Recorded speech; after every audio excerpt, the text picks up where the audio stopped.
Yo, what up guys, I'm Sammy and welcome back to the Soul Brothers channel, and this is my first impressions look on the Li Ning Wade Shadow 3. So this shoe is going from $105 to $120 depending on the colorway and also the size of the shoe. It's weird, I don't know why they do that, but it is available on Amazon. So if you guys do want to get it, I'll try to leave an affiliate link in the description box. But let's get it started right off with the Tracciones. And in this colorway, we have a solid rubber outsole and it has a combination of herringbone and also this kind of like circle here in the middle of the forefoot. This pattern is kind of weird. It kind of reminds me of like a chaotic net or something, right? And then here in the heel, we have a line that goes kind of like all the way across here into like the top of the shoe with this weird button thing. Look at this. Like what's the point in that? it's made out of rubber and then you just kind of like clip it. It doesn't really do anything, I don't know. And then also here in the middle of the outsole, it has a Wade's signature, and also it says having a form of godliness but denying the power thereof. Kind of weird, but anyways, the traction, how does it feel on my wood floors? It feels pretty good. There's a nice loud squeak and it stops pretty good so far. It does seem to pick up a little bit of dust. As you guys can see, it's kind of dirty. I did walk around outside in it a little bit. As far as durability goes though, the durability seems really good. Like, I mean, the rubber is super hard, the grooves are very deep, and there's a lot of grooves as well, so I feel like it's gonna be good on an outdoor court.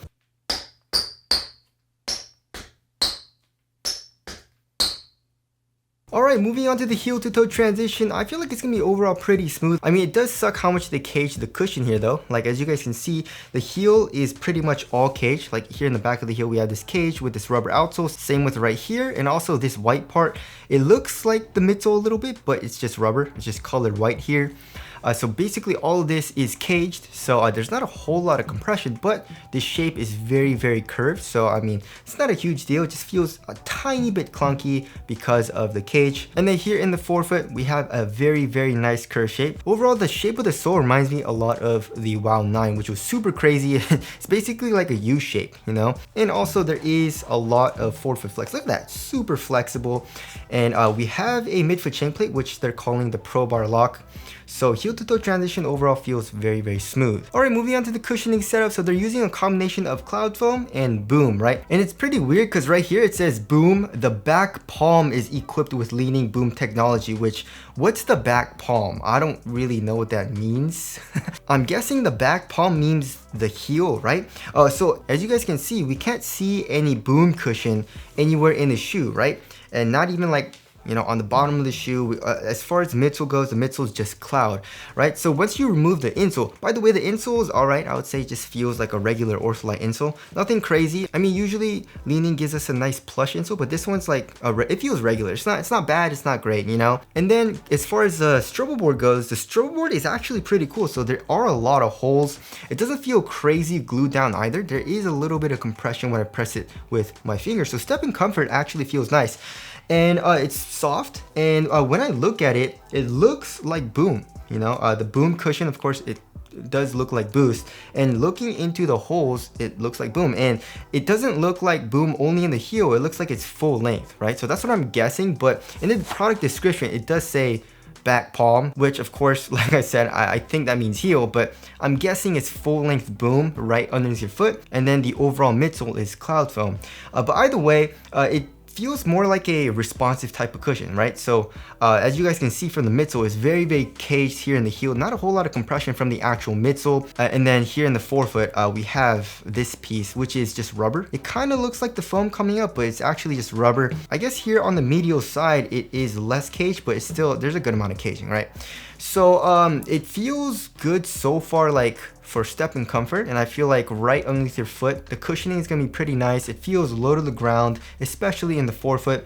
But I feel like it's gonna be more of a responsive type of cushion. So of course, that's not a bad thing. It all depends on what you want from your cushioning setup. So the cushioning setup, I feel like it's gonna be pretty nice.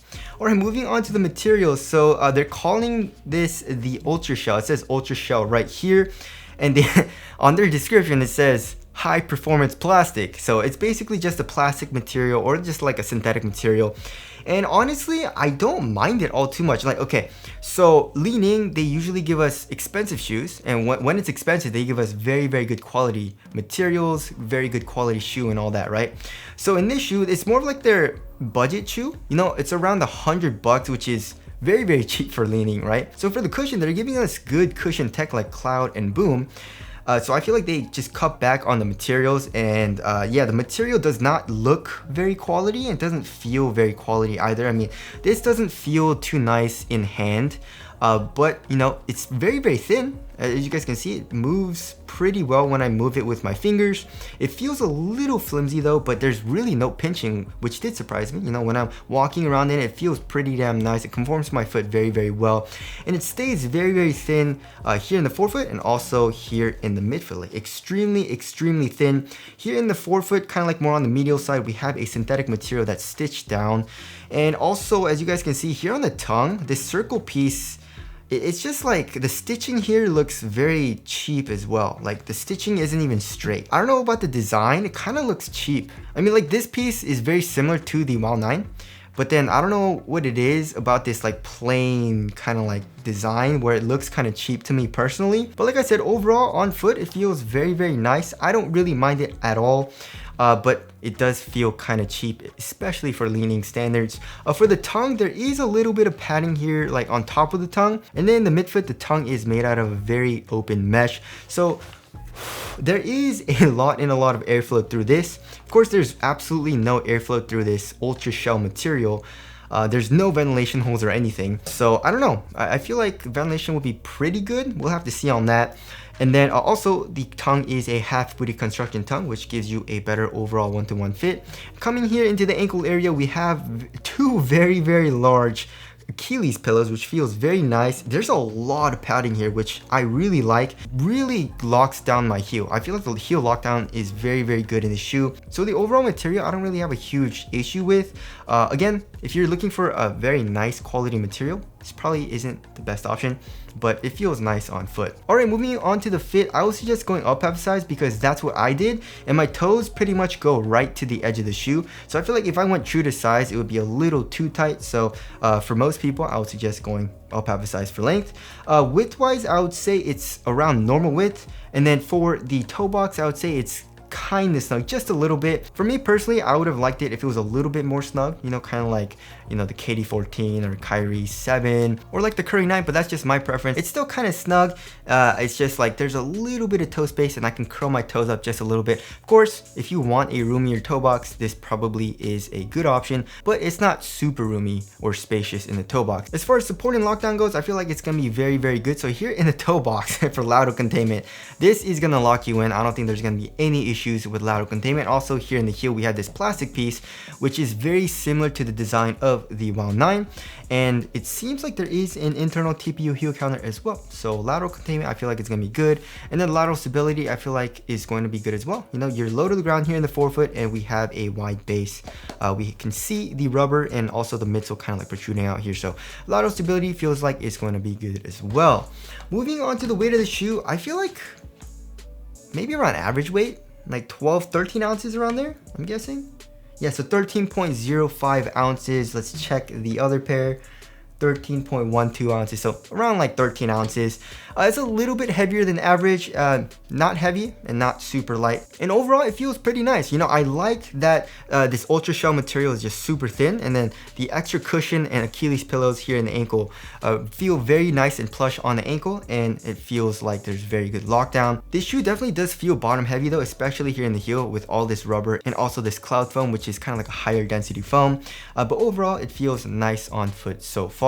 Moving on to the aesthetics, it looks nice. I like this colorway as well. There are some dope colorways out, but when I look closely at the shoe, it kind of looks cheap, you know what I mean? I mean, it is a cheaper shoe, especially for Li Ning, but like the quality and like the craftsmanship of the shoe, I feel like could have been done a little bit better, like the stitching and the material choice and stuff like that. But I do like the overall silhouette of the shoe. Tell us what you guys think of the aesthetics down in the comment section below. So wrapping things up, my first impressions of this shoe are looking pretty good. You know, they seem solid. I like the way it feels on foot. It feels just like a more responsive kind of like guard shoe, and I'm not mad at that. You know, it also feels like a cheaper version of the WOW 9. You know, as you guys all know, we have the All City 9, which I really like, and also the Speed 8 Premium. So these are a little bit more expensive, like 130 bucks, I believe, to like 150. But there are some sales, and I've seen this shoe go for like 110 bucks, you know? So anyways, will the Shadow 3 keep up with the AC9 and Speed 8 Premium? We'll have to see on that, but I'm liking the Shadow so far. But anyways, that about concludes my first impressions of the Shadow 3. Again, if you guys do want to cop, I'll leave an affiliate link in the description box, but that's it. Thank you guys for watching, and I'll see you guys in the next one.